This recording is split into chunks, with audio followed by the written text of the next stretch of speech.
Welcome to Cotality's Housing Market Update for June 2025. Brought to you by First National Real Estate.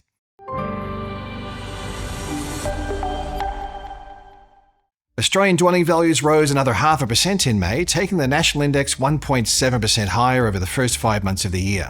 Capital gains were recorded across all the capital cities, led by Darwin at 1.6%, with all others posting a monthly rise of at least 0.4%. The May update marks the fourth consecutive month of growth, following a short and shallow decline of 0.4% over the 3 months ending January 2025. The continued momentum we're seeing across almost all markets is no doubt being fueled by rate cuts and a widespread expectation that interest rates will fall further through the year. With the most recent cut in May, we're likely to see a positive influence flow through to housing values in June and the remainder of the year. The week after May's interest rate cut saw the capital city auction clearance rate rise to 65.1%. That's the highest clearance rate since July of last year. Despite some monthly momentum forming, the pace of annual growth in the National Home Value Index slowed to 3.3%. That's the weakest 12-month change since the year ending August 2023. The slower annual pace of growth reflects the easing in capital gains through the second half of the year, culminating in the modest fall in values over the 3 months to January.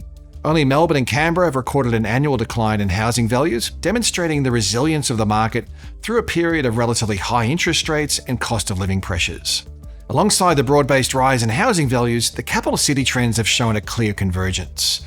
The range between the highest and the lowest annual change in dwelling values at 9.8 percentage points hasn't been this narrow since March of 2021.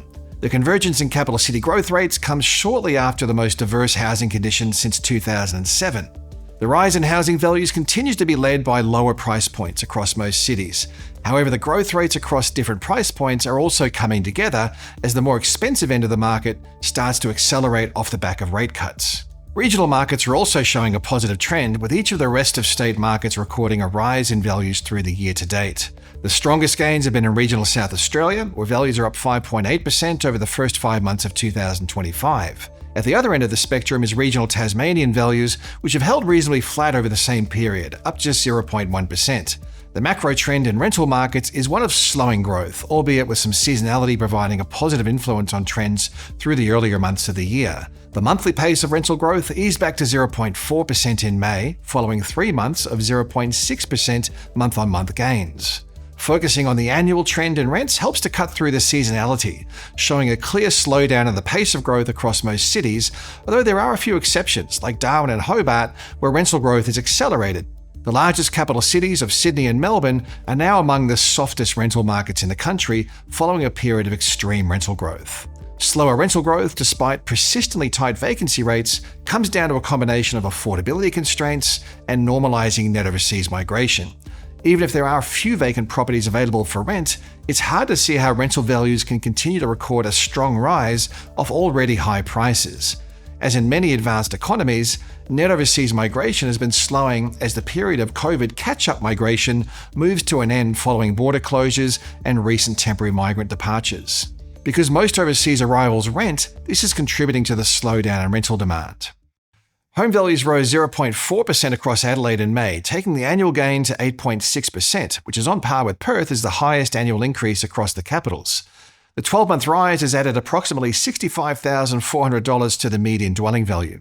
Over the past 5 years, Adelaide housing values have surged 73.7% higher, adding approximately $352,000 to the median dwelling value, which is now the fourth highest of any capital city, after Sydney, Brisbane, and Canberra.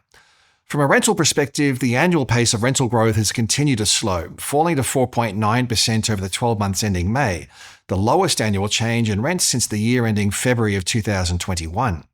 Looking forward, the RBA is becoming more comfortable with the path of inflation, supporting a widespread expectation that interest rates are set to reduce further. Given the close relationship between interest rates and housing markets, there's likely to be further upside for the volume of home sales and prices. Some renewed confidence in decision-making after the federal election and an ongoing undersupply of newly built homes are other factors that are likely to support further price growth. The RBA expects core inflation will be around the middle of the 2 to 3% target range by June of this year, holding there until at least mid-2027. Confidence that inflation will remain within the target range is crucial for interest rates to reduce further. Adding to the argument for further rate cuts is the expectation that labour markets will gradually loosen through the year, with the RBA forecasting the unemployment rate to rise to 4.3% by year's end. A relatively soft upwards trajectory in GDP growth, forecast to reach 2.1% for the 2025 calendar year, is another factor supporting a lower cash rate. Alongside lower interest rates and lower inflation, it's reasonable to expect a further rise in sentiment, albeit with offsetting factors like global uncertainty amid tariff talks and conflicts that are likely to temper any substantial rise in sentiment. Some renewed political certainty following Labor Party's federal election win is another positive for housing decision-making. A pillar of the party's election platform was a first homebuyer initiative providing access to home ownership with government-backed deposit guarantees. While the expanded 5% deposit guarantee doesn't go live until next year, we could see financially capable first homebuyers looking to beat the rush in 2025. There's also downside factors that will probably keep any material upswing in housing values in check.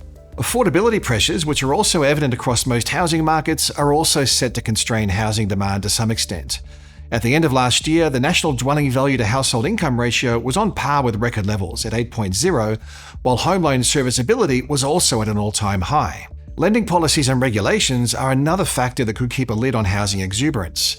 Since 2023, borrowers with a debt-to-income ratio of 6 times or higher have comprised around 6% or less of new home loan originations. Any sign of higher housing-related debt levels could be met with a tighter policy framework for home lending. Lower population growth should also help to quell the accrual of housing demand in the absence of a supply response. Overall, we're still expecting housing values to post a modest rise in 2025, albeit at a slower pace than what we saw through 2024. As always, you can keep up to date with the ebbs and flows of property trends at the news and research pages of our website, where you'll soon see our domain change to cotality.com.au.